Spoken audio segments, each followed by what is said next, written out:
आज हम बात करेंगे आखिर क्यों भगवान राम जी सीता जी का त्याग किए थे। भगवान राम 14 वर्ष की अवधि को पूर्ण करके सीता जी और लक्ष्मण के साथ अयोध्या लौट आए थे। लौटने के बाद ही भगवान राम का राज्याभिषेक हुआ और वो वहाँ के राजा बने, यानी कि राजा रामचंद्र बने। इस युग को ही राम राज्य में वर्णन किया गया है। राम राज्य का मतलब था ऐसा खुशहाल राज्य जहाँ राज्य के प्रजा को खुश रखना परम कर्तव्य और धर्म था। अभी तक लोग ज्यादातर यही समझते हैं कि हिंदू, मुस्लिम, सिख, ईसाई ये धर्म है, लेकिन सनातन धर्म में धर्म का मतलब कर्तव्य से होता है।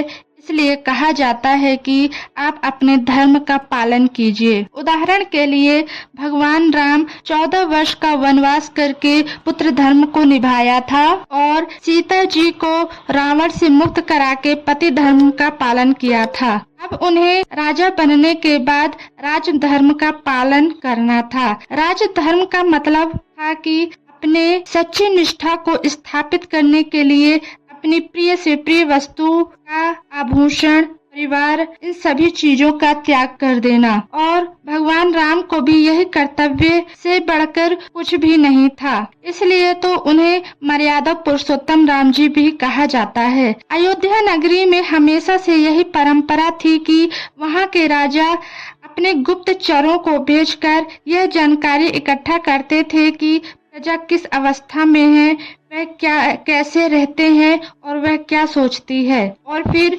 गुप्तचरों के द्वारा जानकारी इकट्ठा करके राजा उन समस्याओं का निवारण करते थे। एक दिन गुप्तचर राजा के पास समाचार लेकर आया और वह ऐसे समाचार थे, उसके लिए सबसे पहले वह राजा से क्षमा भी मांगी। वह गुप्तचर राजा राम जी के सामने बोला कि आज मैं नगर में भ्रमण कर रहा था तो एक धोबी के घर में लड़ाई हो रही थी। वह लड़ाई करते समय अपने पत्नी मतलब कि धोबी अपने पत्नी से कहता है कि मैं भगवान राम जी के जैसा नहीं हूँ कि सब कुछ जानने के बाद भी अपने पत्नी को स्वीकार कर लूं, जबकि वह गैर मर्द के छाव में रही थी। गुप्तचर की यह बात राम के हृदय में बाण की तरह चुभ गई। राम जी सोच रहे थे कि अगर किसी एक इंसान के मन में भी सीता जी की पवित्रता को लेकर शंका है तो वह अपने कर्तव्य का पालन करने में चूक कर रहे हैं। इसलिए वो प्रजा के संशय का निवारण करने के लिए सीता जी का त्याग करने का फैसला ले लेते हैं। राम कथा के अनुसार राम जी ने सीता जी से मुस्कुराते हुए कहा, आज तक आपने कुछ नहीं मांगा है। यदि राम जी आपको कुछ देना चाहते हैं तो वह कौन सी चीज होगी? आप क्या लेना चाहेंगी? सीता जी ने कहा उनकी इच्छा है कि वह कुछ दिन ऋषि मुनियों के साथ आश्रम में समय बिताना चाहती हैं।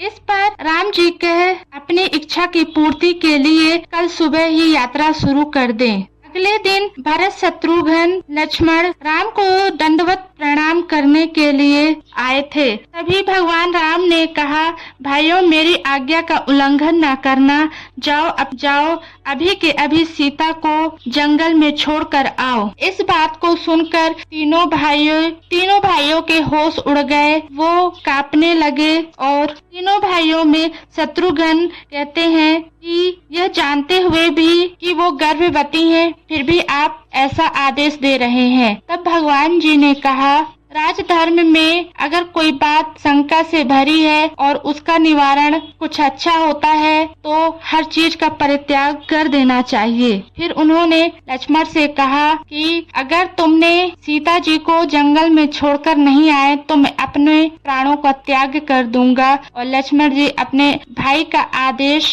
का पालन किया और माता सीता जी को गंगा के किनारे रथ में बैठाकर छोड़ आए। जब सीता जी ने देखा कि दूर दूर तक कुछ भी नहीं है, ना कोई आश्रम ना कोई इंसान, तो उन्होंने लक्ष्मण से कहा, यहाँ मुझे कहाँ लेकर आए हो? तो लक्ष्मण जी ने कहा, मैं तो बस भगवान राम के आज्ञा का पालन कर रहा हूँ।